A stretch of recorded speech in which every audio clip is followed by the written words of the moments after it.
اعوذ باللہ من الشیطان الرجیم بسم اللہ الرحمن الرحیم۔ کتاب انوار الصلاۃ، مؤلفہ حضرت خواجہ سید نعیم الدین چشتی قادری رحمۃ اللہ علیہ، صابری دربار فیصل آباد کا چوتھا پارٹ آپ کے سامنے پیش خدمت ہے۔ چند اختلافی مسائل، جیسا کہ پہلے تحریر کر چکا ہوں، بعض حضرات نے نبی کریم صلی اللہ علیہ وسلم کی ذات اقدس کو موضوع بحث بنا کر بلا وجہ متنازع بنا دیا ہے، کہ حالانکہ نہ تو اس قسم کی بحث و مباحث سے دین کی کوئی خدمت ہو رہی ہے اور نہ ہی امت مسلمہ کو کوئی فائدہ ہے، بلکہ اس کی وجہ سے اختلافات دن بدن بڑھتے ہی جا رہے ہیں۔ مسلمان کا گلا کاٹ رہا ہے، مساجد پر اسلحہ کے زور پر قبضہ کیا جا رہا ہے، مساجد سے سپیکروں کے شور نے سب کا چین و سکون تباہ و برباد کیا ہوا ہے۔ اب اللہ کے بندے اپنے گھروں میں بیٹھ کر بھی یکسوئی کے ساتھ عبادت نہیں کر سکتے۔ عبادت کے جو خاص اوقات ہوتے ہیں، ان میں کسی مسجد تو انتہائی بھدی بھونڈی بے سری آواز میں فلمی گانوں کی طرز پر نعتیں پڑھی جاتی ہیں، جو بالکل فلموں کے مناظر کے مطابق گائے گئے گانوں کی ہو بہو نقل ہوتی ہے۔ ایسے نعت خواں حضرات کے دل و دماغ پر دراصل حقیقتاً فلم سٹار اور فلمی گانے ہی چھائے ہوئے ہوتے ہیں، اور زبان سے خود کو عشق رسول صلی اللہ علیہ وسلم کہتے ہیں۔ بعض مساجد سے صبح ہی صبح بھیک مانگنے کی آواز آنے لگتی ہے، اللہ کی مسجد تعمیر ہو رہی ہے، دے جاؤ اللہ کے نام پر۔ پھر کہتے ہیں کہ فلاں ابن فلاں نے 1 روپیہ دیا، اللہ ان کو جزائے خیر دے۔ یہ سب بھکاری ہیں۔ ان حضرات کا پیشہ یہی ہے، 20 سال مانگتے ہوئے ہو جاتے ہیں اور مسجد کی تعمیر مکمل ہی نہیں ہوتی۔ بعض مساجد سے سپیکر پر تقاریر اور درس وغیرہ شروع ہو جاتے ہیں، مسجد کے اندر 4 آدمی بھی سننے والے نہیں ہوتے اور پورے محلے کو شور مچا کر پریشان کر ڈالتے ہیں۔ بعض حضرات تقریر کرتے ہیں تو ایسا لگتا ہے جیسے کوئی بہروپیہ اسٹیج پر کھڑا ہوا ہے، کبھی رونے کی آواز نکالتے ہیں، کبھی گانے کی طرف ہے تو کبھی فلمی ڈائلاگ ہے۔ بعض حضرات اس طرح چیخ کر تقریر کرتے ہیں جیسے کسی کے ساتھ جنگ کر رہے ہیں، اور پھر جو شخص جتنا زیادہ دوسرے فرقے کے لوگوں کو برا کہتا ہے، گالیاں دیتا ہے، کیچڑ اچھالتا ہے، اتنا ہی بڑا علامہ بن جاتا ہے۔ میرے عزیزو، یہ سب کے سب پیشہ ور لوگ ہیں، ان میں کوئی بھی نائب رسول کہلانے کا مستحق نہیں ہے۔ ان کی پیروی کر کے آپ گمراہ تو ہو سکتے ہیں، ہدایت یافتہ نہیں ہو سکتے۔ علماء حق اور نائب رسول صرف وہی حضرات ہیں جو کار نبوت انجام دے رہے ہیں۔ عوام سیدھی سادے ہوتے ہیں، وہ علم کی باریکیوں سے قطعاً ناواقف ہوتے ہیں، اس لیے وہ جس کو بھی صاحب علم سمجھتے ہیں اس کے پیچھے لگ جاتے ہیں۔ اور یہاں حال یہ ہے کہ جس نے بھی 4 لفظ عربی کے پڑھ لیے وہ علامہ بن کے بیٹھ گیا۔ قلوب نور ایمان و یقین سے خالی ہوتے ہیں۔ جو بھی عقل میں آیا مارا، عقل عیار ہے سو بھیس بدل لیتی ہے۔ چنانچہ ایسے ہی حضرات نے امت میں تفرقہ ڈالا ہے، اور یہی حضرات بہترین 72 فرقے بنانے کے ذمہ دار ہیں۔ ہمیں تو حکم یہ دیا گیا ہے کہ اللہ کی رسی کو مل کر مضبوطی سے تھام لو اور آپس میں پھوٹ نہ ڈالو۔ جو شخص ایک دوسرے کے درمیان پھوٹ ڈالتا ہے پکا منافق ہے۔ اللہ تعالی ہمیں ایسے لوگوں کی شر سے بچائے۔ نبی کریم صلی اللہ علیہ وسلم کی ذات مبارکہ سے متعلق چند اختلافات عرصہ دراز سے چلے آ رہے ہیں، اور ان اختلافات کی بنا پر ہمارے قابل احترام علماء ایک دوسرے کو کافر، مشرک، گستاخ رسول کہہ رہے ہیں۔ ان میں سے بعض حضرات پر تو عشق غالب ہے اور بعض پر عقل، اور کچھ ایسے بھی ہیں جن پر ان کا نفس غالب ہے، اور تیسری قسم ان لوگوں کی ہے جو حضرت علی کرم اللہ وجہہ کے ساتھ تنازع کی وجہ سے آل رسول صلی اللہ علیہ وسلم اور اہل بیت اطہار کے ساتھ بغض و عناد رکھتے ہیں، اور اسی بغض کی وجہ سے ان کے قلوب پتھر ہو چکے ہیں اور عقل پر حجاب آ گیا ہے۔ ان کا معاملہ تو ہم اللہ اور اس کے رسول صلی اللہ علیہ وسلم کے سپرد کرتے ہیں اور خود ہی ان سے نمٹ لیں گے۔ رہ گئے باقی 2 طبقے، ایک عاشقوں کا، دوسرا عاقلوں کا۔ میں ان دونوں طبقات کے بزرگوں کو حق پر سمجھتا ہوں اور اس کے ٹھوس دلائل موجود ہیں۔ ان حضرات کے درمیان تنازع یہ ہے کہ ایک گروہ حضور صلی اللہ علیہ وسلم کو نور کہتا ہے اور دوسرا بشر، ایک گروہ حاضر و ناظر جانتا ہے اور دوسرا انکار کرتا ہے، ایک گروہ کہتا ہے کہ آپ صلی اللہ علیہ وسلم کو علم غیب تھا، دوسرا اس سے انکار کرتا ہے۔ مجھے یہ بات تحریر کرتے ہوئے قطعاً کوئی شرمندگی نہیں کہ دور جدید کے سائنسدانوں کی تحقیق نے اس تنازع کو ہمیشہ کے لیے ختم کر دیا ہے۔ ہمارے علماء نامعلوم کیوں سائنس کے نام سے ہی چڑھتے ہیں، اس لیے اس طرف توجہ ہی نہیں دیتے، ورنہ اب تک جھگڑا ختم ہو چکا ہوتا۔ ان متنازع مسائل کا جواب تحریر کرنے سے پہلے میں عاشقوں اور عاقلوں سے متعلق کچھ عرض کر دوں تاکہ بات کو سمجھنے میں آسانی ہو۔ عاشقان رسول صلی اللہ علیہ وسلم کو اصحاب حال کہا جاتا ہے اور عاقلوں کو اصحاب قال کہا جاتا ہے۔ یہ اصحاب قال اللہ قال رسول اللہ صلی اللہ علیہ وسلم کے مطابق عمل کرتے ہیں۔ دوسرا فرقہ صوفیہ کہ جو نبی کریم کی باطنی کیفیات سے متاثر ہو کر حال کے مطابق عمل کرتے ہیں۔ ان کی مثال اور ثبوت کے طور پر وہ واقعہ تحریر کرتا ہوں جو مسجد قبلتین میں پیش آیا۔ ابتدائی دور میں مسلمان قبلۃ اول مسجد اقصی بیت المقدس کی طرف منہ کر کے نماز پڑھا کرتے تھے۔ حضور پاک صلی اللہ علیہ وسلم کی خواہش یہ تھی کہ ہمارا قبلہ خانہ کعبہ بیت اللہ شریف ہو۔ چنانچہ ایک مرتبہ حضور پاک صلی اللہ علیہ وسلم مدینہ طیبہ کے نزدیک موجود مسجد قبلتین میں نماز پڑھا رہے تھے۔ دوران نماز ہی اللہ تعالیٰ کی طرف سے وحی نازل ہوئی کہ اپنا چہرہ مبارک کعبہ کی طرف پھیر لیجئے۔ چنانچہ آپ صلی اللہ علیہ وسلم نے اپنا رخ انور کعبہ کی طرف پھیر لیا۔ آپ کے پیچھے جو صحابہ کرام رضوان اللہ علیہم اجمعین نماز پڑھ رہے تھے ان میں سے 10 افراد جو کہ عشرہ مبشرہ ہیں نے حضور پاک صلی اللہ علیہ وسلم کے ساتھ ہی اپنا رخ تبدیل کر لیا۔ باقی حضرات حسب سابق بیت المقدس کی طرف منہ کر کے نماز پڑھتے رہے۔ حضور پاک صلی اللہ علیہ وسلم نے سلام پھیرنے کے بعد صحابہ سے دریافت کیا، تم 10 نے میرے ساتھ اپنا رخ کیوں تبدیل کیا؟ یا رسول اللہ صلی اللہ علیہ وسلم، ہم نے تو آپ کی ذات مبارک کو دیکھا ہے، آپ نے رخ تبدیل فرمایا تو ہم نے بھی آپ کے ساتھ اپنا رخ تبدیل کر لیا۔ باقی حضرات نے عرض کیا، یا رسول اللہ صلی اللہ علیہ وسلم، آپ نے ہمیں بیت المقدس کی طرف منہ کر کے نماز پڑھنے کا حکم فرمایا تھا، اس لیے ہم نے آپ کے فرمان قال اللہ وقال رسول اللہ کے مطابق عمل کیا۔ آپ نے رخ تبدیل فرمایا، ہمیں نہیں معلوم۔ تھوڑی دیر بعد جبریل علیہ السلام تشریف لائے اور حضور پاک صلی اللہ علیہ وسلم سے عرض کیا، یا رسول اللہ صلی اللہ علیہ وسلم، جن 10 افراد نے آپ کے ساتھ اپنا رخ تبدیل کر لیا تھا، اللہ تعالیٰ ان کے اس عمل سے بہت خوش ہوئے اور ان کے لیے بشارت ہے کہ یہ 10 افراد بخشے بخشائے ہیں، اب جو چاہے سو کریں، ان سے کوئی باز پرس نہیں ہوگی۔ چنانچہ اسی بشارت کی وجہ سے ان کو عشرہ مبشرہ کہا جاتا ہے، اور اسی وجہ سے ان 10 اصحاب کو دیگر اصحاب پر خاص فضیلت حاصل ہے۔ یہ 10 افراد صحابہ اصحاب حال ہیں جنہوں نے حال کے مطابق عمل کیا، باقی صحابہ کرام کال ہیں جنہوں نے کال کے مطابق عمل کیا، اور حضور صلی اللہ علیہ وسلم نے دونوں ہی سے فرمایا کہ تم نے ٹھیک کیا۔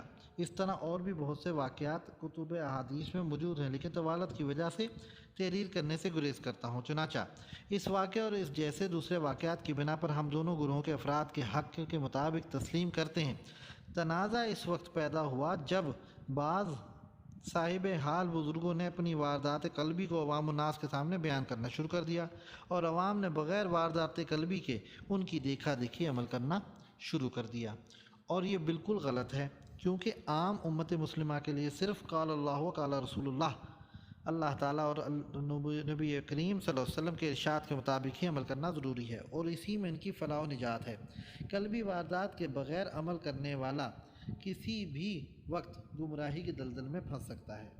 اسی لیے بزرگان دین کے یہ فرمان ہے، قول شیخ حجت است، فعل شیخ حجت نیست۔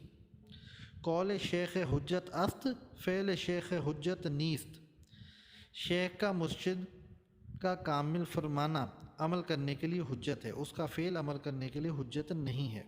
یعنی جو کہا جائے اس پر عمل کریں، دیکھا دیکھی عمل نہ کریں۔ ہاں، اگر آپ بھی صاحب حال ہیں تو پھر آپ کو یہ حق حاصل ہے کہ آپ بھی فعل کے مطابق تقلید کر سکتے ہیں، اور یہ حق صرف ان لوگوں کو ہوتا ہے جن کا معاملہ عشق و محبت کا اپنے محبوب آقا کے ساتھ ہوتا ہے۔ من تو شدم تو من شدی، من تن شدم تو جا شدی، تا کس نہ گوید بعد ازیں، من دیگرم تو دیگری۔ ترجمہ، تو بن جاؤں، تو میں بن جائے، میں تن بن جاؤں، تو جان بن جائے، تاکہ بعد میں کوئی نہ کہہ سکے کہ میں اور ہوں اور تو اور ہے۔ اس سلسلہ میں ایک واقعہ تحریر کرتا ہوں جس سے اس بات کو سمجھنے میں مزید آسانی ہوگی۔ ایک مرتبہ ایک بزرگ اپنے ایک مرید کے ساتھ کہیں جا رہے تھے۔ راستے میں ایک خوبصورت لڑکے نے ان بزرگ کو ادب کے ساتھ سلام کیا۔ بزرگ نے عذرائے شفقت اس لڑکے کو سینے سے لگا کر پیار کیا، اس کا بوسہ لیا۔ بزرگ کا یہ معاملہ دیکھ کر ان کے مرید نے بھی اس لڑکے کو لپٹا کر پیار کیا اور بوسہ لیا۔ بزرگ کچھ دور آگے چل کر ایک لوہار کی دکان پر رک گئے۔ لوہار کی بھٹی میں سے انہوں نے گرم گرم لوہا ہاتھ سے پکڑ کر نکالا اور ہونٹوں سے لگا لیا۔ مرید یہ منظر دیکھ کر خاموش کھڑا رہا۔ بزرگ نے اپنے مرید کو ڈانٹ کر کہا، وہاں میری نقل کی تھی تو یہاں بھی کر۔ لیکن مرید اس قابل کہاں تھا۔ اس واقعہ سے نہ صرف یہ بتانا مقصود تھا کہ اللہ والوں کے معاملات اور کیفیات کو دیکھ کر عوام الناس کو ان کی نقل نہیں کرنی چاہیے، اس واقعہ سے نہ صرف یہ بتانا مقصود تھا کہ اللہ والوں کے معاملات اور کیفیات کو دیکھ کر عوام الناس کو ان کی نقل نہیں کرنی چاہیے، اسی طرح بزرگوں سے بھی یہی گزارش ہے کہ آپ اپنی واردات و کیفیات عوام کے سامنے بیان کرنا ایسا ہی ہے جیسے بلوغت کی باتیں نابالغوں کے سامنے بیان کر کے ان کو خراب کرنا۔ حضور پاک صلی اللہ علیہ وسلم کی ذات مبارکہ سے متعلق یہ اختلافی بحث اسی لیے چھڑی ہے کہ بعض حضرات نے تو آپ کے قول کے مطابق عمل کیا اور کر رہے ہیں، اور بعض دیگر حضرات نے جو کچھ اپنی آنکھوں سے دیکھا ان کے مطابق عمل کیا، اور ان کی دیکھا دیکھی ان کے معتقدین نے بھی عمل شروع کر دیا۔ حقیقت محمدی صلی اللہ علیہ وسلم، حضور پاک صلی اللہ علیہ وسلم کا مقام و مرتبہ کیا ہے اور ان کی ذات کی حقیقت کیا ہے، یہ سوائے اللہ تبارک و تعالیٰ کے کوئی نہیں جانتا۔ یہ ایسا راز ہے کہ حضرت جبرائیل علیہ السلام بھی یہاں عاجز نظر آتے ہیں۔ ہم تو بظاہر صرف اتنا ہی جانتے ہیں جتنا خالق کائنات نے اپنے محبوب کے بارے میں ارشاد فرمایا، یا جتنا نبی کریم صلی اللہ علیہ وسلم نے خود اپنے بارے میں ارشاد فرمایا۔ اس کے علاوہ اور کوئی تیسری صورت چاہے کتنی ہی بڑے عالم، غوث، کتب یا بزرگ کی بیان کردہ کیوں نہ ہو، وہ ہمارے لیے قابل تسلیم نہیں ہے، کیونکہ ان صاحب کے اپنے حال کے مطابق ہوگی اور صرف انہی کے لیے ہے، عوام کے لیے نہیں۔ ہاں، صحابہ کرام رضوان اللہ علیہم اجمعین نے قرآن و حدیث کی روشنی میں اور خود اپنی آنکھ سے دیکھ کر جو کچھ بھی بیان فرمایا بلا شک و شبہ حق کے مطابق ہے، اس پر عمل کرنا چاہیے۔ نمبر 1، حاضر و ناظر۔ اگر کوئی شخص حضور پاک صلی اللہ علیہ وسلم کو اللہ تعالیٰ کی طرف حاضر و ناظر سمجھتا ہے تو وہ اسلام سے خارج ہے، کیونکہ یہ صفت صرف اللہ تبارک و تعالیٰ کی ہے، اس کے سوا اور کسی کی ذاتی صفت نہیں ہے۔ اور اگر اللہ تعالیٰ کی عنایت کردہ توفیق سے حاضر و ناظر سمجھتا ہے تو جائز ہے، کیونکہ اللہ تعالیٰ قادر مطلق ہے، جس کو چاہے اپنی کسی خاص صفت یا تمام صفات سے متصف فرما سکتا ہے۔ نبی کریم صلی اللہ علیہ وسلم کا مقام و مرتبہ تو ساری مخلوق میں سب سے زیادہ عرفہ و اعلیٰ ہے، ان کی تو بات ہی کیا۔ آپ کی امت میں الحمدللہ آج بھی سینکڑوں اولیاء کرام موجود ہیں جن کو اللہ تعالیٰ نے اس صفت سے متصف فرمایا ہے۔ میں نے اسی کتاب میں حدیث نمبر 11 کے بعد فائدہ میں اس مسئلہ پر تفصیل سے تحریر کیا ہے، اور اس کے بعد حضور پاک صلی اللہ علیہ وسلم کی زیارت کے جو واقعات تحریر کیے ہیں ان سے بھی واضح ہوتا ہے کہ حضور پاک صلی اللہ علیہ وسلم حاضر و ناظر ہیں یا نہیں۔ مزید تفصیل کی ضرورت نہیں، یہاں جو بات میں تحریر کر رہا ہوں اس پر ذرا غور فرمائیے اور پھر آپ خود اپنے حال پر غور فرمائیے۔ نمبر 1، جو حضرات نبی پاک صلی اللہ علیہ وسلم کو حاضر و ناظر نہیں مانتے، وہ اپنے علم تحقیق اور کیفیات کی بنا پر ایسا کرتے ہیں، ان سے تو ان کی نیت کے مطابق معاملہ ہوگا، ان پر گناہ ہوگا۔ نمبر 2، لیکن جو حضرات اس بات پر یقین رکھتے ہیں کہ حضور پاک صلی اللہ علیہ وسلم باذن اللہ تعالی حاضر و ناظر ہیں، وہ ٹھنڈے دل سے اس بات کو اچھی طرح سمجھ لیں کہ اللہ تعالیٰ جو کہ ہماری شرک سے زیادہ قریب ہے، اس کے سامنے تو ہنسنا، رونا، بولنا، پیٹنا، چلانا، نہانا، دھونا، بیوی کے ساتھ وقت گزارنا وغیرہ سب کچھ جائز ہے، سوائے حرام اور گناہ کی باتوں کے۔ کسی بھی بات پر کوئی گرفت نہیں ہے، اور گناہ بھی توبہ کرنے سے، کفارہ ادا کرنے سے معاف ہو جائیں گے۔ لیکن اللہ تعالیٰ کے محبوب صلی اللہ علیہ وسلم کی موجودگی میں اونچی آواز سے بولنے پر بھی ایمان سلب ہو جانے کو خطرہ ہے۔ اللہ تبارک و تعالیٰ نے اپنا حق تو صرف ایک بار توبہ کرنے پر ہی معاف فرما دیا ہے۔ بڑے سے بڑا کافر اور مرتد بھی توبہ کرنے کے بعد کلمہ پڑھ کر دوبارہ مومن بن جاتا ہے، لیکن اللہ تبارک و تعالیٰ اپنے محبوب کے ساتھ بے ادبی اور گستاخی کو ذرا سا بھی معاف نہیں فرماتے۔ قرآن پاک اٹھا کر دیکھ لیجئے، اللہ تعالیٰ نے مومنوں کو حضور پاک صلی اللہ علیہ وسلم کے ساتھ کس طرح معاملہ کرنے کا حکم فرمایا۔ آہستہ آہستہ گفتگو کرنے کا حکم، اطاعت کے حکم، محبت کا حکم، تعظیم کا حکم، اور پھر ان احکامات کی خلاف ورزی کرنے پر ایمان و اعمال کے سلب ہو جانے کی سزا بھی سنا دی۔ چنانچہ تمام علماء کا اس پر اتفاق ہے کہ نبی کریم صلی اللہ علیہ وسلم کی شان اقدس میں گستاخی کرنے والا شخص توبہ کرنے سے معاف نہیں ہوتا اور وہ واجب القتل ہے۔ اب جو حضرات خود کو عاشق رسول صلی اللہ علیہ وسلم کہتے ہیں اور حضور پاک صلی اللہ علیہ وسلم کو حاضر و ناظر بھی مانتے اور اس کے باوجود جھوٹ بھی بولتے ہیں، گالیاں بھی دیتے ہیں، ہر قسم کے گناہ بھی کرتے ہیں، اور پھر بھی یہ سمجھتے ہیں کہ ان کا ایمان سلامت ہے، اور دوسرا سراسر دھوکے میں ہے۔ عاشق تو محبوب کی ہر ادا پر مٹتا ہے۔ آپ ذرا غور تو کیجئے کہ آپ نے حضور پاک صلی اللہ علیہ وسلم کی سنت کو کتنا اپنایا ہے اور اسوہ حسنہ پر کتنا عمل کر رہے ہیں۔ آپ ایک معمولی سے آدمی کے سامنے گناہ کرنے کی جرات نہیں کر سکتے، تو پھر حضور پاک صلی اللہ علیہ وسلم کا حاضر و ناظر ماننے کے باوجود ان کی موجودگی میں روزانہ صبح صبح بیٹھ کر اپنی داڑھی بھی مونڈتے ہیں، ٹی وی پر نامحرم خواتین کا رقص بھی دیکھتے ہیں، آپس میں ایک دوسرے کے ساتھ فحش کلامی بھی کرتے ہیں، صبح سے شام تک کاروبار میں جھوٹ بھی بولتے ہیں، کھلم کھلا سود بھی کھا رہے ہیں۔ غرض یہ کہ سارے کام رسول اللہ صلی اللہ علیہ وسلم کے حکم کے مخالف کر رہے ہیں اور پھر بھی خود کو عاشق رسول کہتے ہیں۔ یہ منافقت نہیں تو اور کیا ہے؟ محبت کے طریقے سے تو نفرت اور دشمنان محبوب کا طریقہ پسند۔ آپ ہی اپنی اداؤں پر ذرا غور کریں، ہم اگر عرض کریں گے تو شکایت ہوگی۔ سیدنا اویس کرنی رضی اللہ تعالیٰ عنہ صحابی نہ ہونے کے باوجود صحابہ میں شمار کیے جاتے ہیں۔ کیوں؟ صرف اس لیے کہ وہ سچے عاشق رسول تھے۔ آپ حضرات یا تو بغیر دیکھے اور بغیر والدات قلبی کے حضور پاک صلی اللہ علیہ وسلم کو حاضر و ناظر ماننا چھوڑ دیجئے اور اٹھتے بیٹھتے یا رسول اللہ کہنا چھوڑ دیجئے، یا خود کو حضور پاک صلی اللہ علیہ وسلم کے حکم کے مطابق پورا کا پورا شریعت و سنت کا پابند بنا لیجئے اور اللہ کے حکم کے مطابق حضور پاک صلی اللہ علیہ وسلم کی محبت و عظمت و اطاعت کا حق اسی طرح ادا کیجئے جس طرح آپ صلی اللہ علیہ وسلم کی موجودگی میں ادا کرنے کا حق ہے، ورنہ آپ کا حشر ان لوگوں کے ساتھ ہی ہونے کا خطرہ ہے جو زبان سے تو حضور پاک صلی اللہ علیہ وسلم پہ ایمان لائے تھے لیکن عملاً اس کی خلاف ورزی کرتے تھے، منافقین۔ کیونکہ آپ کے یقین کے مطابق آپ جب بھی یا رسول اللہ صلی اللہ علیہ وسلم پکاریں گے، حضور پاک صلی اللہ علیہ وسلم فوراً آپ کی طرف متوجہ فرمائیں گے، لیکن آپ کی صورت اور سیرت کو دیکھ کر یقیناً سرکار دو عالم صلی اللہ علیہ وسلم کو تکلیف پہنچے گی اور وہ آپ کی طرف سے منہ پھیر لیں گے۔ دوسری بات یہ کہ آپ کسی شخص کو بار بار اس کا نام لے کر پکاریں اور وہ ہر بار آپ کی طرف دیکھے لیکن آپ اس سے بات کوئی بھی نہ کریں تو وہ آپ کو کیا کہے گا؟ بدتمیز، پاگل، احمق۔ اس لیے بہتر یہ ہے کہ ہر وقت اٹھتے بیٹھتے بلا وجہ یا رسول اللہ صلی اللہ علیہ وسلم کہہ کر پکارنے کی بجائے الصلاۃ والسلام علیک یا رسول اللہ کہا کیجیے، اس میں آپ کے لیے نفع ہے۔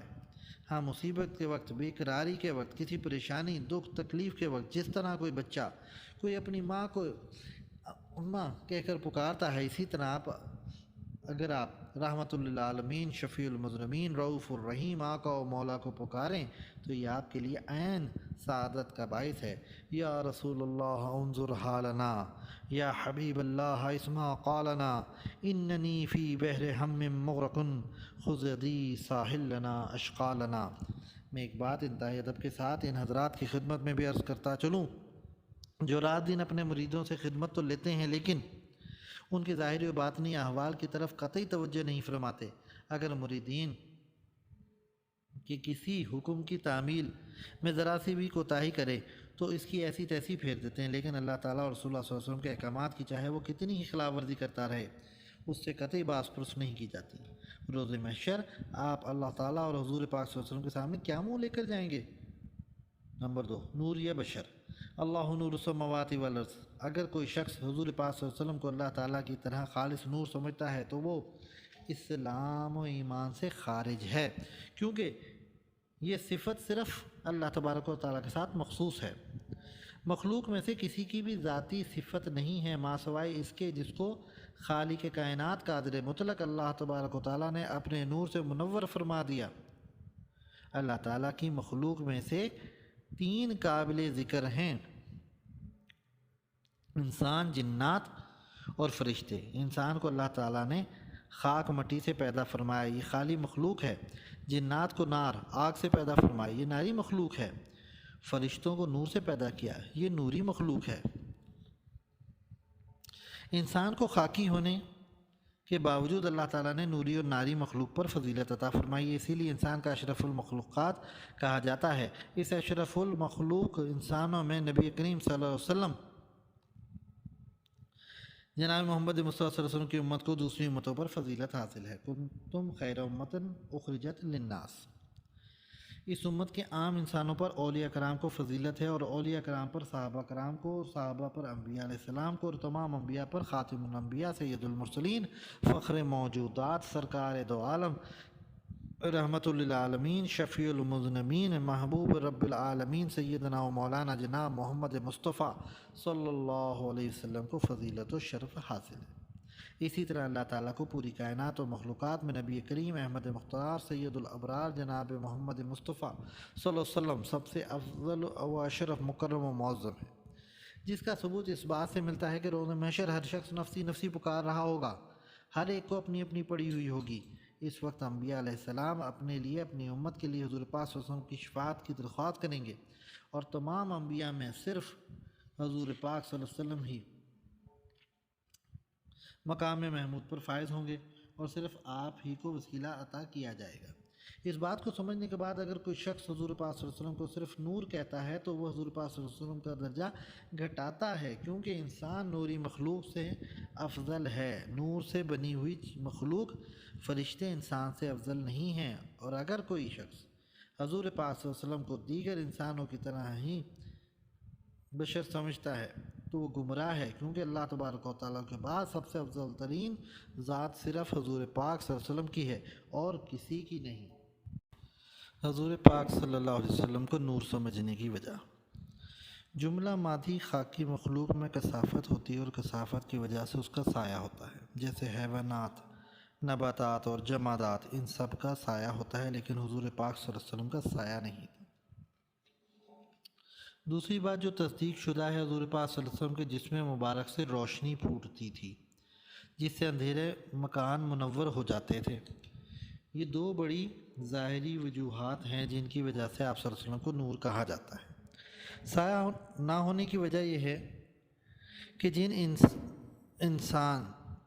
جب انسان عبادات، تزکیہ اور مجاہدہ کے ذریعے اللہ تعالیٰ کا قرب حاصل کرتا ہے تو اس کے جسم کی کثافت آہستہ آہستہ کم ہوتی چلی جاتی ہے اور لطافت بڑھتی چلی جاتی ہے۔ نبی کریم صلی اللہ علیہ وسلم کو چونکہ اللہ تبارک و تعالیٰ نے پہلے ہی سے خاص مقام و مرتبہ عطا کر کے پیدا فرمایا، اس لیے آپ کے جسم مبارک کی ترکیب بھی خاص انداز سے کی گئی تھی، عام انسانوں کے مقابلے میں انتہائی لطیف تھے۔ اس کے باوجود طاقت و قوت دوسروں سے بہت زیادہ تھی، اور آپ صلی اللہ علیہ وسلم کے جسم مبارک سے پہلے ہی سے لطافت کوٹ کوٹ کر بھری ہوئی تھی۔ دوسری بات یہ کہ اللہ تعالیٰ نے ساری کائنات کی تخلیق سے پہلے حضور پاک صلی اللہ علیہ وسلم کا نور تخلیق فرمایا۔ حضرت آدم علیہ السلام کو بنانے کے بعد اللہ تعالیٰ نے وہ نور کی پیشانی ان کی پیشانی میں منتقل فرمایا، جو حضرت آدم علیہ السلام سے حضرت ابراہیم علیہ السلام کی اولاد میں منتقل ہوتا ہوا حضور پاک صلی اللہ علیہ وسلم کے والد ماجد جناب حضرت عبداللہ کی پیشانی میں منتقل ہوا، اور ان سے حضور پاک صلی اللہ علیہ وسلم کے جسم اطہر میں منتقل ہوا۔ اور جب حضور پاک صلی اللہ علیہ وسلم کی پیدائش ہوئی تو آپ کے جسم مبارک کی روشنی سے وہ ساری جگہ روشن ہو گئی۔ یہ نبی کریم صلی اللہ علیہ وسلم کا معجزہ تھا۔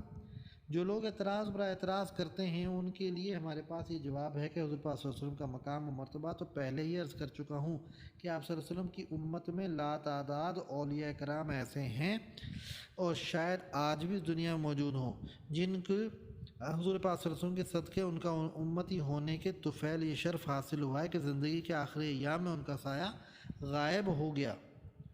تو جب حضور پاک صلی اللہ علیہ وسلم غلاموں کی یہ کیفیت ہے، تو حضور پاک صلی اللہ علیہ وسلم کے طریقے پر چل کر آپ صلی اللہ علیہ وسلم کی ذات پاک کے صدقے اور وسیلے سے یہ مقام حاصل کر سکتے ہیں، تو پھر نبی کریم صلی اللہ علیہ وسلم کو تو یہ مقام اپنے امتی کے مقابلے میں زیادہ اولیٰ و اعلیٰ حاصل ہوگا، کیونکہ آپ صلی اللہ علیہ وسلم کو تو اللہ تعالیٰ نے بلا کسی واسطہ وسیلہ کے براہ راست فیض یاب فرمایا، اور باقی ساری امت کو جو بھی فیض حاصل ہوا یا آئندہ ہوگا وہ نبی کریم صلی اللہ علیہ وسلم کے واسطہ وسیلہ سے ہی ہوگا، جس طرح چراغ سے چراغ جلتا ہے۔ مثال کے طور پہ اب ایک اور مثال لیجئے کہ حضور پاک صلی اللہ علیہ وسلم کے نور کی کیفیت عرض کرتے ہیں۔ سائنسی تحقیقات اور ایجادات میں ایک چیز شیشہ ہے، جس کو سب ہی دیکھتے ہیں۔ شیشہ ریت، مٹی وغیرہ کثیف خاکی چیزوں سے خاص ترکیب کے ساتھ بنایا جاتا ہے۔ ریت اور مٹی کا سایہ ہوتا ہے، لیکن جب اسی ریت کو مخصوص درجہ حرارت پر گرم کیا جاتا ہے تو یہ شیشے میں تبدیل ہو جاتا ہے، اور شیشے کا سایہ نہیں ہوتا۔ ہم شیشے کے آر پار دیکھ سکتے ہیں۔ اگر اس شیشے میں کوئی رنگ شامل کر دیا جائے تو نیلا اور ہرا، سرخ، جس طرح کا چاہے رنگ دار شیشہ بن جاتا ہے۔ شیشے سے بجلی کے بلب اور ٹیوب لائٹ وغیرہ اور طاقتور سرچ لائٹ بن رہی ہیں جو عام مشاہدہ میں ہیں۔ شیشے کے اس بلب کے اندر آپ جس طاقت کا ٹنگسٹن کا تار فٹ کریں گے وہ بجلی سے اتنا ہی کم اور زیادہ روشن ہوگا۔ جیسا کہ ہم روزانہ دیکھتے ہیں 0 واٹ سے لے کر 1000 واٹ تک کے بلب ملتے ہیں۔ جب آپ ٹیوب یا بلب جلاتے ہیں تو فوراً اس کی طاقت کے اعتبار سے روشنی پھیل جاتی ہے۔ آپ نے دیکھا مٹی سے بنی ہوئی ہر چیز کا سایہ ہوتا ہے، لیکن خاص ترکیب سے بنائے ہوئے اس مٹی کا شیشے کا سایہ نہیں ہوتا۔ دوسری بات یہ کہ شیشے کے اندر آپ نے بجلی کے ذریعے روشنی پھیر دی اور وہ روشنی شیشے سے باہر پھیلے گی۔ اور چوتھی بات یہ کہ اس شیشے سے بنائے گئے آئینے پر جس قسم اور رنگ کی روشنی پڑے گی منعکس ہو کر دور تک پھیل جاتی ہے۔ اب سوچنے والی بات یہ ہے کہ اللہ تعالیٰ کے پیدا کردہ وہ انسان اپنی عقل جو استعمال کر کے کثیف ریز سلیکا مٹی سے شفاف شیشہ بنا سکتا ہے جس کا سایہ نہیں ہوتا، تو کیا اللہ تبارک و تعالیٰ اپنے محبوب کے اندر نور بھر کر دنیا کو روشن نہیں کر سکتے؟ اور جب انسان آئینہ کے ذریعے روشنی کو منعکس کر کے سرچ لائٹ بنا سکتا ہے اور دوسری چیزوں کو منور کر سکتا ہے، تو کیا نبی کریم صلی اللہ علیہ وسلم کے نور کی برکت سے دیگر انسانوں کے قلوب منور نہیں ہو سکتے؟ یقیناً انسان کی تخلیق کردہ چیز سے اللہ تبارک و تعالیٰ کی تخلیق کردہ چیز کہیں زیادہ اعلیٰ صفات سے حامل ہوگی۔ بس یہ بات سمجھنے کے لیے کافی ہے کہ اللہ تعالیٰ نے اپنے حبیب پاک جناب محمد مصطفیٰ صلی اللہ علیہ وسلم کو دیگر تمام انسانوں سے ممتاز کرنے کے لیے انتہائی اعلیٰ صفات سے متصف فرمایا ہے، اور آپ صلی اللہ علیہ وسلم کی نسبت سے آپ کی امت کے اولیاء کو بھی ان کرامات سے نوازا گیا جو سابق انبیاء کے معجزات کی صورت میں عطا کی گئی ہیں۔ مسئلہ علم غیب، ہر وہ چیز جو ہمارے سامنے موجود ہے جس کو ہم دیکھ سکتے ہیں اور چھو سکتے ہیں وہ حاضر ہے، اور جس چیز کو ہم دیکھ نہیں سکتے اور چھو نہیں سکتے اور جو ہماری نظروں سے اوجھل و غائب ہے، مثلا ہمارے سامنے ایک دیوار ہے، وہ حاضر ہے، دیوار کے پیچھے کیا ہے؟ وہ غائب ہے۔ کامل اور اکمل عالم الغیب تو صرف اللہ تبارک و تعالیٰ کی ذات ہے، کیونکہ یہ اس کی ذاتی صفت ہے۔ لیکن انسانوں میں جس طرح اللہ تعالیٰ کی اور بہت سی صفات اس کی توفیق و عنایت سے پائی جاتی ہیں، اسی طرح اس سے بھی پائی جاتی ہے۔ اس پر علماء کے درمیان اختلاف کی کوئی وجہ نہیں ہے۔ بلا وجہ الفاظ کی باریکیوں میں پڑھ کر اس بات کو متنازع بنایا، ورنہ جھگڑا کچھ بھی نہیں ہے۔ حالات، پوشیدہ حالات و واقعات، کسی کے دل کی بات، قبر میں مردے کا حال، ماضی و مستقبل کے حالات، سب کو تعلق علم الغیب سے ہے بذریعہ کشف۔ یہ ساری غیب کی باتیں اور حالات ہر اس شخص کو معلوم ہو سکتی ہیں جس کو کشف ہوتا ہے۔ کشف القلوب کے ذریعے دوسرے لوگوں کے دل کی باتیں معلوم ہو جاتی ہیں۔ کشف القبور کے ذریعے قبر کے اندر مردے کے حالات معلوم ہو جاتے ہیں، بلکہ مردے کی روح سے گفتگو ہو جاتی ہے۔ کشف الارواح کے ذریعے کسی بھی روح سے ملاقات و گفتگو ہو سکتی ہے۔ کشف کونی کے ذریعے پورے عالم کو دیکھا جا سکتا ہے۔ کشف سری کے ذریعے اللہ تعالیٰ کے اسرار سے واقفیت حاصل ہو سکتی ہے۔ اس کے علاوہ بھی اور بہت سی روحانی قوتیں ہیں جن کا بیان کرنا مناسب نہیں۔ کسی انسان میں کشف کی صلاحیتیں دو طریقوں سے پیدا ہوتی ہے، کسبی اور دوسری وہبی۔ کسبی قوت ہوتی ہے جس کو انسان اپنی کوشش اور محنت سے کسی خاص مشق کے ذریعے حاصل کرتا ہے، اس کو استدراج کہتے ہیں۔ وہبی قوت وہ ہوتی ہے جو اپنی کوشش وغیرہ کے بغیر اللہ تعالیٰ اپنی صفت وہابی کے ذریعے انسان کو عطا کرتا ہے، اور اس کو کرامت کہتے ہیں۔ چنانچہ پہلی صورت کا کشف غیر مسلم ہندوؤں سادھوؤں کے پاس انتہائی زبردست ہوتا ہے، ان کے بعد ٹیلی پیتھی کے ذریعے حاصل کرنے والوں کے پاس ہوتا ہے۔ اس قوت کو حاصل کرنے کے طریقے باقاعدہ ایک علم کی صورت اختیار کر چکے ہیں۔ ٹیلی پیتھی، ہپناٹزم، مسمرزم اب باقاعدہ سائنسی علوم بن چکے ہیں، اور اس پر یورپ، امریکہ اور روس میں مسلسل تحقیق ہو رہی ہے، اور ان قوتوں کے ذریعے غیر مسلم بہت کام لے رہے ہیں۔ یہی طاقت و قوت صوفیہ کے یہاں حبس دم، مراقبہ اور تصور شیخ کے ذریعے حاصل کی جاتی رہی ہے، جن کو ہماری زبان میں کشف توجہ اور تصرف کہا جاتا ہے۔ دور جانے کی ضرورت نہیں ہے، پاکستان کے اندر ہی ایسے لاکھوں افراد مل جائیں گے جو ایک لمحہ کے اندر آپ کو ماضی، حال، مستقبل سب کچھ بتا سکتے۔ ان میں جہاں صوفیہ کرام اور پیران عظام کا نام آتا ہے، وہیں عام دنیا دار لوگ اور غیر مسلم حضرات بھی موجود ہیں، اور آپ یہ بات جان کر بھی حیران ہوں گے کہ بعض غیر مسلم افراد ایسے بھی ہوتے ہیں جن کے اندر یہ قوت بلا کسی کوشش کے من جانب اللہ موجود ہے۔ اگر کوئی شخص آنکھوں سے اندھا ہو تو بیچارہ کچھ بھی نہیں دے سکتا، اس کے لیے تو اس دنیا کی تمام چیزیں جن کو آنکھوں والے دیکھ سکتے ہیں غائب ہیں، اور ان چیزوں کا تمام علم ان کے لیے علم غیب ہے۔ اسی طرح جس کی بصیرت و بصارت جہاں تک کام کرتی ہے وہ وہیں تک دیکھ سکتا ہے۔ اس کی ایک مثال یہ ہے کہ ہر شخص کو آسمان نیلا نظر آتا ہے اور اس کے سوا کچھ دکھائی نہیں دیتا، لیکن اگر دوربین سے دیکھا جائے تو ایسے حسین مناظر دکھائی دیتے ہیں کہ عقل حیران رہ جاتی ہے۔ ستاروں اور سیاروں کی نقل و حرکت، شہاب ثاقب کی ٹوٹ پھوٹ وغیرہ، اور اگر مصنوعی سیاروں کے ذریعے دیکھا جائے تو سبحان اللہ، خالق کائنات کی تخلیق کردہ اس افلاکی مخلوق کو دیکھ کر اپنی آنکھوں پر یقین ہی نہیں آتا۔ لیکن جب پانی کا ایک قطرہ خوردبین کے ذریعے دیکھتے ہیں تو اس کے اندر لاتعداد ذرات، جراثیم وغیرہ بھاگتے نظر آتے ہیں۔ تو یہ تمام چیزیں جن کو عام انسان اپنی آنکھ سے نہیں دیکھ سکتا، غائب ہیں، اور ان کا علم غیب ہے، اور جو شخص کسی کے متعلق معلومات حاصل کرتا ہے، اس شخص کو اس کا علم غیب ہے، اور اس میں کوئی بات بھی خلاف عقل نہیں ہے۔ جب پہلی مرتبہ انسان چاند پر گیا تو بہت سارے علماء نے اس کو تسلیم کرنے سے صاف انکار کر دیا اور کہہ دیا کہ قطعی ناممکن، جھوٹ اور من گھڑت ہے۔ اور اردو کے ایک پروفیسر ڈاکٹر آل احمد سرور نے کہا، کیوں چاند کی دنیا ہی تک انسان کی نظر ہے جب اس سے بھی آگے یہی انسان گیا ہے؟ یہ شعر ہی تمام جھگڑوں کو ختم کرنے کے لیے کافی ہے۔ جب آج بھی لاتعداد مسلم و غیر مسلم لوگ اس دنیا میں ایسے موجود ہیں جو غیب کی باتیں بتا سکتے ہیں، تو یہ کیسے ممکن نہیں ہے کہ حضور پاک صلی اللہ علیہ وسلم جو کہ وجہ تخلیق کائنات ہے، ان کو غیب کا علم نہ ہو؟ بلکہ حقیقت یہ ہے کہ حضور پاک صلی اللہ علیہ وسلم نے تو اپنی کھلی ہوئی آنکھوں سے وہ سب کچھ دیکھا ہے جو فرشتے بھی نہ دیکھ سکے۔ اگر سیدنا عمر فاروق مسجد کے ممبر پر کھڑے ہوئے خطبے کے دوران ہزاروں میل دور اسلامی لشکر کے سپاہ سالار حضرت ساریہ رضی اللہ تعالیٰ عنہ کو دیکھ سکتے ہیں، اور وہیں سے فرماتے تھے، یا ساریہ الی الجبل، اے ساریہ، اور حضرت ساریہ امیر المومنین کی آواز سن کر پہاڑ کی اوٹ میں ہو سکتے ہیں، تو نبی کریم صلی اللہ علیہ وسلم نہیں دیکھ سکتے؟ کسی امتی کی قوت نبی کی قوت سے زیادہ نہیں ہو سکتی، اور نبی کریم صلی اللہ علیہ وسلم نے فرمایا کہ فرمان کے مطابق نبی زندہ ہوتے ہیں۔ چنانچہ جس طرح حضور صلی اللہ علیہ وسلم کی حیات ظاہرہ میں معجزات اور رونما ہوتے تھے، ان کے پردہ فرمانے کے بعد بھی قیامت تک رونما ہوتے رہیں گے۔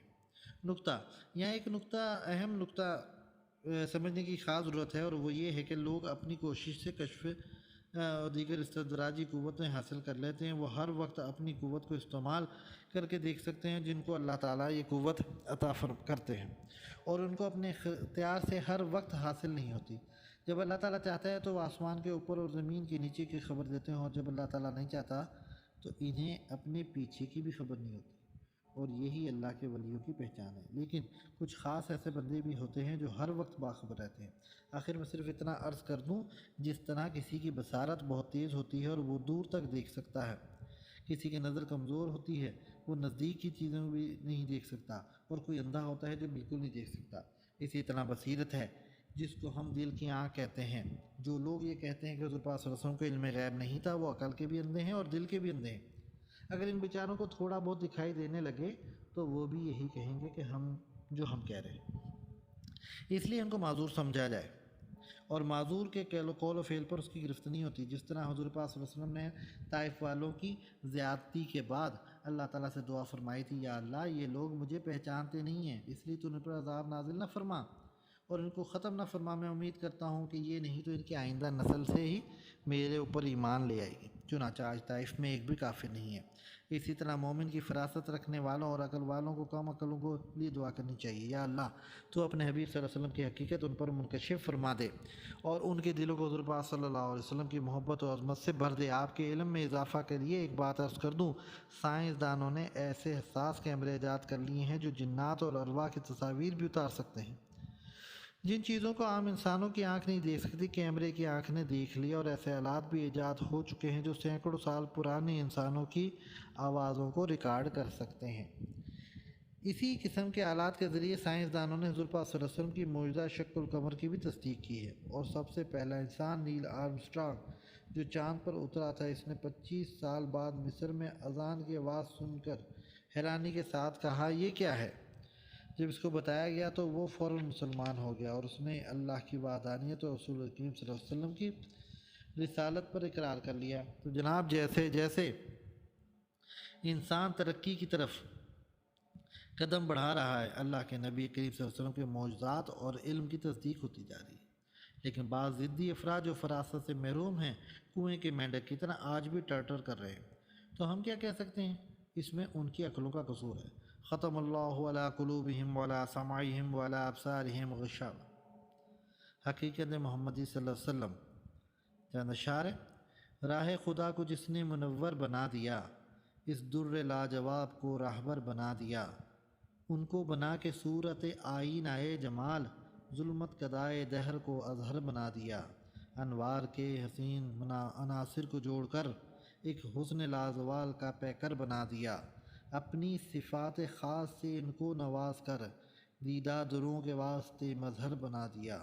قربان کیوں نہ ہوگا زمانہ حضور پر، خالق نے آ جناب کو دلبر بنا دیا، جس کو نصیب ان کی غلامی ہوئی فنا، کتنا عظیم اس کو مقدر بنا دیا۔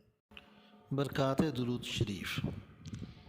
درود پاک کے فضائل سے متعلق احادیث پہلے تحریر کر چکا ہوں، اب میں چند منتخب درود لکھ رہا ہوں جن کی برکت سے بہت زیادہ نفع حاصل کیا جا سکتا ہے۔ بسم اللہ الرحمن الرحیم۔ روز محشر حضور پاک صلی اللہ علیہ وسلم کی شفاعت کی گارنٹی۔ حضرت ربیع بن ثابت نے حضور پاک صلی اللہ علیہ وسلم کا یہ ارشاد نقل کیا ہے کہ حضور پاک صلی اللہ علیہ وسلم نے ارشاد فرمایا، جو شخص اس طرح درود پاک پڑھے اس کے لیے میری شفاعت واجب ہو جاتی ہے۔ اللہم صلی علی محمد وانزلہ المقعد المقرب عندک یوم القیامہ۔ ایک روایت میں کثرت سے پڑھے گا کے الفاظ ہیں۔ نمبر 2، بہت زیادہ ثواب۔ حضرت علی کرم اللہ وجہہ نے حضور پاک صلی اللہ علیہ وسلم کی حدیث بیان فرمائی ہے کہ حضور پاک صلی اللہ علیہ وسلم نے ارشاد فرمایا کہ جو شخص یہ چاہتا ہے کہ اس کا درود بہت بڑے پیمانے سے ماپا جائے تو وہ ہم اہل بیت پر اس طرح درود پڑھا کرے، اللہم اجعل صلواتک و برکاتک علی سیدنا محمد النبی الامی و ازواجہ و امہات المومنین و ذریتہ اہل البیتہ کما صلیت علی ابراہیم و علی آل ابراہیم انک حمید مجید، رواہ ابو داؤد۔ فائدے میں لکھتے ہیں کہ بہت بڑے پیمانے سے ماپے جانے سے یہ مراد ہے کہ اس کا ثواب بہت زیادہ ہوگا۔ یہ بہت ہی پیارا درود شریف ہے۔ اس درود شریف میں سمجھنے والوں کے لیے بہت ہی واضح نقطہ یہ ہے کہ اس کے راوی حضرت علی کرم اللہ وجہ ہیں۔ جو حضرات امہات المومنین کو درجہ گھٹانے کی کوشش کرتے ہیں یا یہ کہتے ہیں کہ حضرت علی اور خاتون جنت بی بی فاطمہ الزہرا ازواج مطہرات سے نفرت کرتے تھے، تو ان کے لیے اس درود پاک میں جواب موجود ہے کہ حضور پاک صلی اللہ علیہ وسلم نے خود یہ درود سکھایا ہے۔ اس میں حضور پاک صلی اللہ علیہ وسلم کے بعد ازواج مطہرات امہات المومنین کا کہا گیا ہے اور اس کے بعد ذریات اہل بیت کہا گیا ہے، جس سے یہ بات ثابت ہوتی کہ ازواج مطہرات کا درجہ و مقام و مرتبہ اہل بیت سے بلند ہے۔ اگر حضرت علی کی بجائے کوئی اور صحابی اس کے راوی ہوتے تو ممکن تھا کہ معترضین اس کو ماننے سے انکار کر دیتے، لیکن اب ان کے لیے انکار کی گنجائش نہیں ہے۔ اور جو حضرات حضور پاک صلی اللہ علیہ وسلم سے تو محبت کرنے کا دعویٰ کرتے ہیں لیکن ان کے اہل بیت اور ذریت سے نفرت کرتے ہیں، ان کے درجات گھٹانے کی ناپاک کوشش کرتے ہیں، اپنی نجی محفلوں میں اٹھتے بیٹھتے اہل سادات کا مذاق اڑاتے رہتے ہیں، وہ بھی یہ بات سمجھ لیں کہ اللہ کے نبی کریم صلی اللہ علیہ وسلم کے بعد آپ صلی اللہ علیہ وسلم کی اہل ذریت و اہل بیت سے محبت کرنا بھی لازم ہے۔ جیسا کہ نماز کے بعد درود ابراہیم پڑھتے ہیں اور اس درود کو سب سے افضل مانتے ہیں اور عملاً آل محمد صلی اللہ علیہ وسلم کی طرف سے اپنے دل میں کینہ اور بغض رکھتے ہیں، وہ ٹھنڈے دل سے سوچیں یہ منافقت نہیں تو اور کیا ہے۔ یہ درود شریف کم سے کم 10 مرتبہ صبح و شام ضرور پڑھیں۔ نمبر 3، 80 سال کے گناہ معاف۔ حضرت ابو درداء رضی اللہ تعالیٰ عنہ، حضرت ابو ہریرہ، حضرت انس، حضرت ابو امامہ رضوان اللہ علیہم اجمعین نے حضور پاک صلی اللہ علیہ وسلم کی حدیث نقل کی ہے، مجھ پر درود پڑھنا پلصراط کے وقت نور ہے، اور جو شخص جمعہ کے دن 80 مرتبہ مجھ پر درود پڑھے گا اس کے 80 سال کے گناہ معاف کر دیے جائیں گے۔ حضرت انس اور حضرت ابو ہریرہ رضی اللہ عنہ کی بیان کردہ حدیث میں کہا گیا ہے کہ جو شخص جمعہ کے دن عصر کی نماز کے بعد اپنی جگہ سے اٹھنے سے پہلے 80 مرتبہ درود شریف پڑھے، اللہم صلی علی سیدنا محمد النبی الامی وعلی آلہ وسلم تسلیما، اس کے بعد اس کے 80 سال کے گناہ معاف ہوں گے اور 80 سال کی عبادات کا ثواب اس کے لیے لکھا جائے گا۔ قول البدی۔ فائدے میں لگتے ہیں، بعض حضرات کہتے ہیں کہ اس طرح صرف صغیرہ گناہ معاف ہوتے ہیں، کبیرہ گناہ بغیر توبہ کے معاف نہیں ہوتے، لیکن حضور پاک صلی اللہ علیہ وسلم نے صغیرہ کبیرہ گناہ کی بات تو نہیں فرمائی، اس لیے تمام گناہوں کے لیے عام ہے۔ میں اس سلسلے میں دوستوں کو مشورہ دیتا ہوں کہ درود شریف پڑھنے سے پہلے سچے دل سے اپنے گناہوں سے توبہ کر لیں کہ آئندہ یہ گناہ نہیں کروں گا، پھر درود شریف پڑھیں۔ مناسب یہ ہے کہ درود پاک کو انگلیوں پر شمار کریں۔ نمبر 4، صدقہ خیرات کا بدل، مال میں برکت اور تنگ دستی سے نجات۔ حضرت ابو سعید خدری رضی اللہ تعالیٰ عنہ کا ارشاد نقل کرتے ہیں جس کے پاس صدقہ و خیرات کرنے کے لیے کچھ نہ ہو وہ یوں دعا مانگا کرے اللہم صلی علی محمد عبدک و رسولک و صلی علی المؤمنین والمؤمنات والمسلمین والمسلمات۔ یہ درود پاک خاص طور پر ان کے لیے بہت زیادہ نعمت ہے جو تنگ دستی کی وجہ سے صدقہ خیرات نہیں کر سکتے۔ یہ درود پاک ان کی طرف سے صدقہ کا بدل بن جاتا ہے۔ صدقہ حضور پاک صلی اللہ علیہ وسلم کے فرمان کے مطابق رد بلا ہے، چنانچہ اس درود پاک کی برکت سے بہت جلد تنگ دستی کی وجہ سے پریشان رہتے ہیں، ان کو چاہیے کہ اس درود شریف کو کثرت سے پڑھیں۔ نمبر 5، ابن عباس رضی اللہ تعالیٰ عنہ حضور پاک صلی اللہ علیہ وسلم کا ارشاد نقل کرتے ہیں کہ جو شخص یہ دعا پڑھے جزی اللہ عنا سیدنا محمد ما ہوا اہلہ، اللہ تعالیٰ جزاد محمد صلی اللہ علیہ وسلم کو ہماری طرف سے جس بدلے کے وہ مستحق ہیں تو اس کا ثواب 70 فرشتوں کو 1000 دن تک مشقت میں ڈالے گا۔ فائدے میں لکھتے ہیں کہ مشقت میں ڈالے گا سے مراد یہ ہے کہ 70 فرشتے 1000 دن تک صرف ایک مرتبہ پڑھنے کا ثواب لکھتے رہتے ہیں۔ حضور پاک صلی اللہ علیہ وسلم نے کی محبت حاصل کرنا۔ نمبر 6، مظہر الحسنات میں لکھا ہے کہ اگر کوئی شخص اس درود پاک کو پڑھے تو 70 فرشتے 1000 دن تک ان کے نامہ اعمال میں نیکیاں لکھتے رہتے ہیں، اور اگر روزانہ 313 مرتبہ بعد نماز عشاء حضور قلب سے پڑھنے کو معمول بنا لے تو حضور پاک صلی اللہ علیہ وسلم کی زیارت سے مشرف ہو جائے گا اور پڑھنے والے کے دل میں حضور پاک صلی اللہ علیہ وسلم کی محبت پیدا ہوگی۔ اللہم صلی علی سیدنا و مولانا محمد وعلی آل سیدنا و مولانا محمد کما تحب و ترضی عنہ۔ نمبر 7، درود خضر۔ یہ درود شریف اولیاء کرام کے اکثر معمول میں رہا ہے۔ اس درود پاک کے پڑھنے کا سب سے بڑا فائدہ یہ ہے کہ ان کو پڑھنے والا حضور پاک صلی اللہ علیہ وسلم کا محبوب بن جاتا ہے اور اس کو دین و دنیا میں کسی چیز کی کمی نہیں رہتی اور سکون قلب کی دولت سے مالا مال ہو جاتا ہے اور اعمال صالحہ کی توفیق مل جاتی ہے۔ صلی اللہ علی حبیبہ محمد وعلی آلہ وصحبہ وبارک وسلم۔ اللہ تعالیٰ اگر توفیق عطا فرمائے تو اس درود پاک کو تہجد یا عصر کی نماز کے بعد ورنہ عشاء کے بعد کم از کم 1000 مرتبہ روزانہ پڑھنے کو معمول بنائیں۔ اس کے بے شمار فائدے ہیں جو پڑھنے والا خود محسوس کرے گا۔ لا علاج بیماریوں کا علاج۔ اس درود پاک کو درود شفا بھی کہتے ہیں۔ اس کے پڑھنے سے لا علاج بیماریوں سے شفا حاصل ہو جاتی ہے، خاص طور پر امراض قلب اور آنکھوں کی بیماریوں کے لیے اکسیر ہے۔ جس کا دل اطاعت کی طرف مائل نہ ہوتا ہو اور شیطانی وسوسہ بہت تنگ کرتا ہو، اس کو پڑھنے سے نفس و شیطان مغلوب ہو جاتے ہیں۔ لا علاج بیماریوں کی وجہ سے روزانہ نماز فجر 313 مرتبہ 11 دن پڑھیں۔ شیطانی وسوسوں کے لیے نماز عشاء کے بعد 111 مرتبہ 40 دن پڑھیں۔ اللہم صلی علی سیدنا محمد طب القلوب و دوائیہا و عافیت الابدان و شفائیہا و نور الابصار و ضیائیہا و علی آلہ و صحبہ و بارک وسلم۔ دل کی بیماریوں کے لیے دانے ہاتھ کی ہتھیلی پر پھونک مار کر دل پر ہاتھ پھیر لیں۔ آنکھوں کی بیماریوں کے لیے دونوں ہاتھوں کی انگلیوں کے پوروں پر پھونک مار کر انگلیاں آنکھوں پر پھیر لیں۔ شیطانی اور نفسانی وسوسوں کے لیے پڑھنے کے بعد دل پر پھونک ماریں۔ دیگر امراض کے لیے پانی پر دم کر کے پی لیں، انشاءاللہ فائدہ ہوگا۔ درود تنجینا، یہ ایک مشہور و معروف درود شریف ہے اور تقریباً تمام سلاسل کے بزرگوں کے یہاں اس کو پڑھنے کا معمول ہے۔ ہر مصیبت و پریشانی اور غموں سے نجات کے لیے، گناہوں کی مغفرت اور ان سے بچنے کے لیے، دنیا و آخرت کے جملہ حاجات کے لیے اللہ تبارک و تعالیٰ کی رحمت کو اپنی طرف متوجہ کرنے کے بہت بڑی نعمت ہے۔ اللہم صلی علی سیدنا محمد وعلی آل سیدنا محمد صلاۃ تنجینا بہا من جمیع الاحوال والآفات وتقضی لنا بہا جمیع الحاجات وتطہرنا بہا من جمیع السیئات وترفعنا بہا عندک اعلی درجات تبلغنا بہا اقصی الغایات من جمیع الخیرات فی الحیات و بعد الممات انک علی کل شیء قدیر۔ فائدے میں لکھتے ہیں کہ مجھے بہت سے بزرگوں نے اس درود پاک کے پڑھنے کی اجازت مرحمت فرمائی، میں اس کی عام اجازت دیتا ہوں، جس کو دل چاہے پڑھے اور نفع اٹھائے۔ طریقہ یہ ہے کہ کسی سخت مشکل کے وقت چند افراد مل کر بعد نماز عشاء 1000 یا کم از کم 313 مرتبہ پڑھیں۔ اس کے بعد اپنی حاجت کے مطابق دعا کریں۔ عام حالات میں بعد نماز عصر یا مغرب اپنی سہولت کے مطابق روزانہ 70 مرتبہ دوزانوں بیٹھ کر ادب کے ساتھ روزہ اطہر کا تصور کر کے پڑھیں یا ہر نماز کے بعد 14 مرتبہ پڑھنے کا معمول بنا دیں۔ اولیاء امت کے چند واقعات۔ قادریہ سلسلہ کے مشہور معروف بزرگ شیخ المشائخ حضرت ابو بکر شبلی کے متعلق علامہ سخاوی ابو بکر بن محمد رحمۃ اللہ علیہ سے نقل کرتے ہیں کہ میں ابو بکر بن مجاہد کے پاس بیٹھا ہوا تھا کہ شیخ المشائخ حضرت شبلی تشریف لائے۔ ان کو دیکھ کر ابو بکر بن مجاہد کھڑے ہو گئے اور ان سے معانقہ کیا۔ ان کی پیشانی کو بوسہ دیا۔ میں نے ان سے عرض کیا کہ اے میرے سردار، آپ شبلی کے ساتھ یہ معاملہ کرتے ہیں، حالانکہ آپ اور سارے علماء بغداد یہ خیال کرتے ہیں کہ یہ پاگل ہے۔ انہوں نے فرمایا، میں نے وہی کیا جو حضور پاک صلی اللہ علیہ وسلم کو کرتے دیکھا۔ پھر انہوں نے اپنا خواب بتایا کہ مجھے حضور پاک صلی اللہ علیہ وسلم کی خواب میں زیارت ہوئی۔ میں نے دیکھا کہ شبلی حضور پاک صلی اللہ علیہ وسلم کی خدمت میں حاضر ہوئے۔ حضور پاک صلی اللہ علیہ وسلم ان کو دیکھ کر کھڑے ہو گئے اور بڑھ کر شبلی کو بوسہ دیا۔ میری دریافت کرنے پر حضور پاک نے ارشاد فرمایا کہ یہ ہر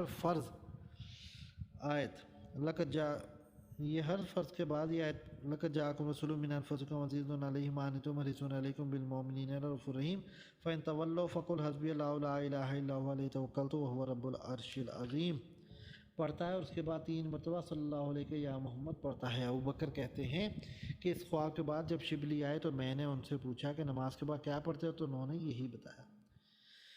فائدے میں لکھتے ہیں کہ یہ آیت مبارکہ حضور پاک صلی اللہ علیہ وسلم کی شان اقدس میں نازل ہوئی۔ جو شخص بھی حضرت شبلی کے اس عمل کی تقلید کرے گا، حضور پاک صلی اللہ علیہ وسلم اس سے اسی طرح محبت فرمائیں گے جس طرح شبلی سے فرمائی۔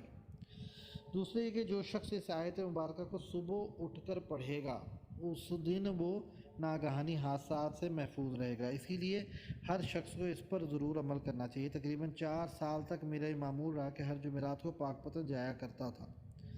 عشاء کی نماز کے بعد اکثر پیر و مرشد کے حکم سے اولیاء مسجد کے نزدیک شیخ المشائخ حضرت خواجہ بابا فرید الدین مسعود گنج شکر کے مزار مبارک کے دروازے کے سامنے بیٹھ جاتا اور ساری رات ذکر و مراقبہ میں گزار دیتا اور فجر کی نماز پڑھ کر چلاتا۔ ایک رات دل میں خیال آیا کہ اتنا عرصہ یہاں سے ہو گیا لیکن آج تک ملاقات نہیں ہوئی، بس فوراً ہی حضرت بابا فرید الدین مسعود گنج شکر رحمۃ اللہ علیہ میرے سامنے آ کھڑے ہو گئے۔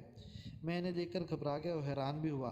آپ مجھے دیکھ کر مسکرائے اور غائب ہو گئے۔ اس کے بعد کئی مرتبہ خواب میں زیارت ہوئی۔ ایک مرتبہ میرے دادا مرشد اعلیٰ حضرت عبداللطیف شاہ صاحب میرٹھی اپنی خانقاہ میں میرٹھ میں بیٹھے ہوئے تھے۔ پاکستان کے چند حضرات ان کی خدمت میں حاضر ہوئے۔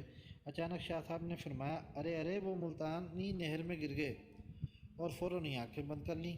کچھ دیر کے بعد شکر ہے کہتے ہوئے آنکھیں کھول دیں۔ لوگوں نے حیران ہو کر دریافت کیا، حضرت کیا ہوا؟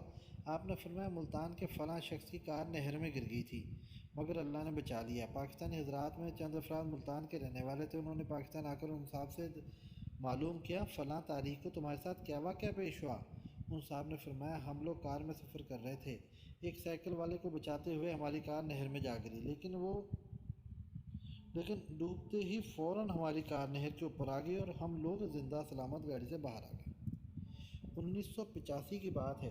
میں ایک مسئلہ میں الجھا ہوا تھا، کسی طرح میرا مسئلہ حل نہیں ہو رہا تھا۔ ایک رات میں نے اللہ تعالیٰ سے دعا کی کہ یا باری تعالیٰ، مجھے کسی پر اعتماد نہیں رہا، بس ایک ہی صورت ہے کہ اپنے کسی ولی کی ملاقات کرا دے جو عالم بعمل ہو، درویش بھی ہو، مجذوب بھی ہو، خود ہی چل کر میرے پاس آئے۔ اگلے دن پیر و مرشد حضرت خواجہ مولانا غلام ربانی رحمۃ اللہ علیہ صابری سراجی چشت نگر نظم ملتان شریف سے تشریف لائے۔ ان کا تعلق میرے صاحب کا سلسلہ ہی سے تھا۔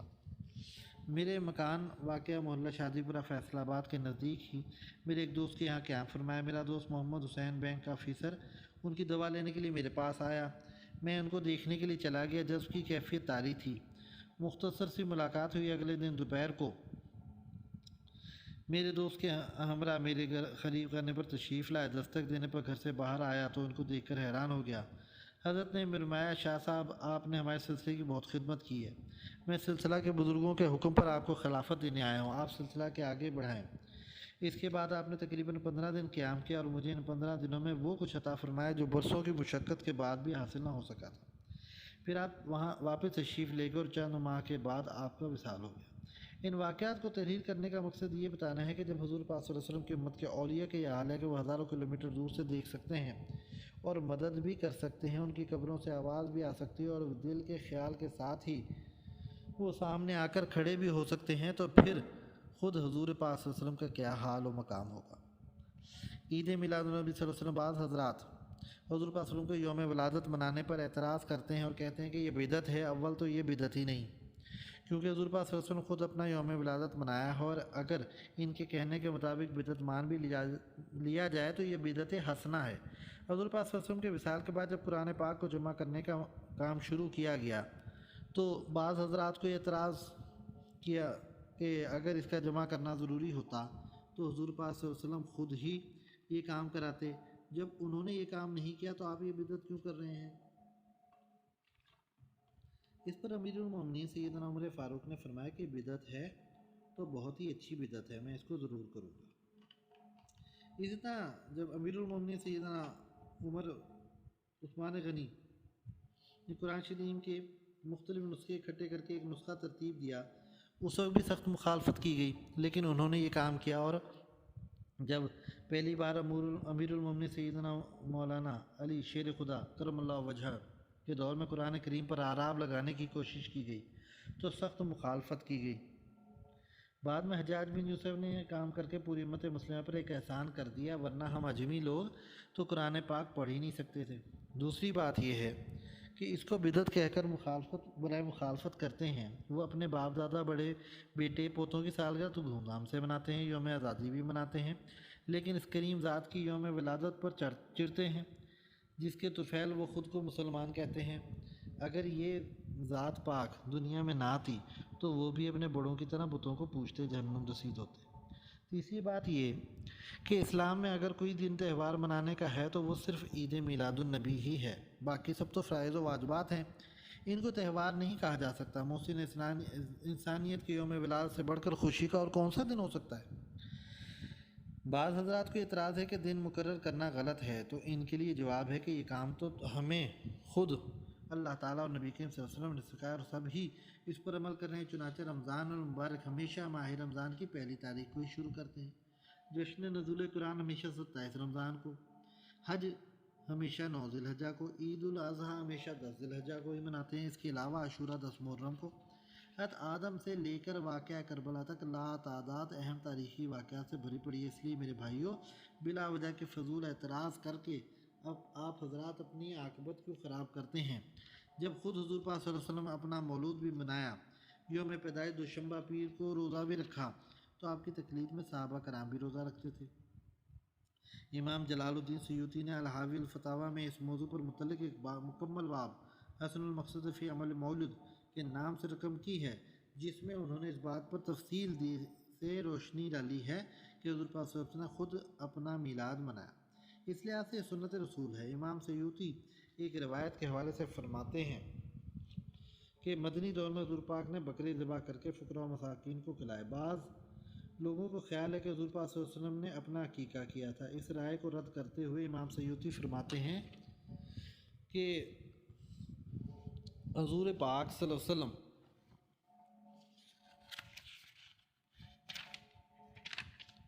کا عقیقہ ان کے دادا حضرت عبد المطلب کر چکے تھے، اور عقیقہ دوسری مرتبہ نہیں ہوتا، اس لیے اس صدقے کو اس حقیقت پر محمول کیا جائے کہ نبی کریم صلی اللہ علیہ وسلم نے یہ اظہار تشکر کے طور پر کیا۔ اس بات پر اللہ تعالیٰ نے آپ کو رحمت للعالمین بنایا، اور مزید یہ کہ اپنی امت کے لیے اس عمل کو مشروع بنانے کے لیے کیا۔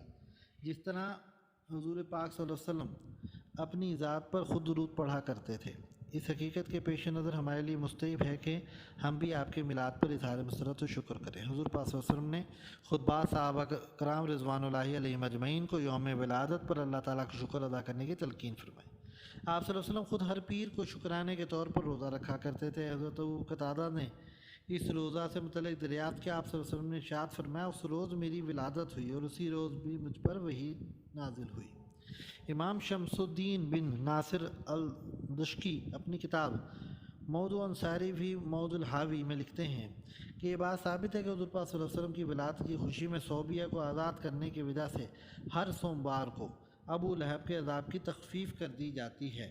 جب ابو لہب جیسا کافر جس کا دائمی ٹھکانہ جہنم ہے اور جس کی مذمت میں قرآن شریف کی صورت تبت یدا نازل ہوئی، باوجود اس کے پیر کے دن اس معصوم کی ولادت کی خوشی کی وجہ سے اس کے مستقل عذاب میں تخفیف کر دی جاتی ہے، تو کیا خیال ہے کہ اس بندے کے بارے میں کہ جس نے تمام عمر حضور پاک صلی اللہ علیہ وسلم کے ولادت کی خوشی میں جشن منایا ہو، توحید کی حالت میں اس کو موت آئی۔ خواص نقشہ نالین شریف۔ علامہ محدث حافظ طلمسائی کتاب فتح المتعال فی مدحل خیل النعال میں فرماتے ہیں کہ اس نقشہ شریف کے منافع ایسے کھلا ہیں کہ بیان کی حاجت نہیں، اور فرماتے ہیں کہ ایک اثر میں نے خود مشاہدہ کیا ہے کہ ایک مرتبہ دریائے شور کے سفر کے دوران ایسی حالت ہوئی کہ سب ہلاکت کے قریب تھے، کسی کے بچنے کی امید نہ تھی۔ میں نے نقشہ نہ خدا کے پاس بھیج دیا کہ اس سے توسل کرے۔ اسی وقت اللہ تعالیٰ نے عافیت فرما دی اور محمد الجزری سے منقول ہے کہ جو شخص اس نقشہ شریف کو اپنے پاس رکھے وہ خلائق میں مقبول ہوگا اور پیغمبر کی زیارت سے خواب میں مشرف ہوگا۔ بریلوی سلسلہ کے علماء مشائخ کے علاوہ مدرسہ دیوبند سے متعلق رکھنے والے علماء بھی اس بات پر متفق ہیں۔ لوگوں کی کثرت معاصی سے جو کچھ مصائب ظاہری و باطنی کا ہجوم ہے، اس کا علاج بغیر اصلاح اعمال، توبہ، استغفار کے کچھ نہیں، مگر ہماری قلبی اور زبانی کیفیت کا علم ہمیں علم ہے۔ البتہ اگر کوئی وسیلہ قوی ہو تو اس کی برکت سے حضور قلب بھی میسر ہو سکتا ہے، امید قبول بھی قریب ہے۔ من جملہ ان وسائل کے بتجربہ بزرگان دین نقشہ نالہ مقدس حضور پاک صلی اللہ علیہ وسلم کی نہایت قوی البرکت ہے اور سریع الاثر پایا گیا ہے۔ طریقۂ توسل: آخری شب میں اٹھ کر بعد نماز تہجد 11 مرتبہ درود شریف، 11 مرتبہ کلمہ طیبہ، 11 مرتبہ استغفار پڑھ کر کھڑا ہو جائے۔ اس نقشہ کو ادب سے اپنے سر پر رکھے اور اللہ تعالیٰ سے عرض کہ یا الہی، جس مقدس پیغمبر کے نقشہ نالین شریف کو سر پر رکھ کے کھڑا ہوں، اس کا ادنا درجے کا غلام ہوں، الہی اس نسبت غلامی پہ نظر فرما کہ اس نال شریف کی برکت و وسیلہ سے میری فلاح و حاجت پوری کر دے۔ پھر سر سے نقشہ اتار کر اپنے چہرے پر ملے اور محبت سے بوسہ دے، انشاءاللہ تعالیٰ عجیب کیفیت پائے گا۔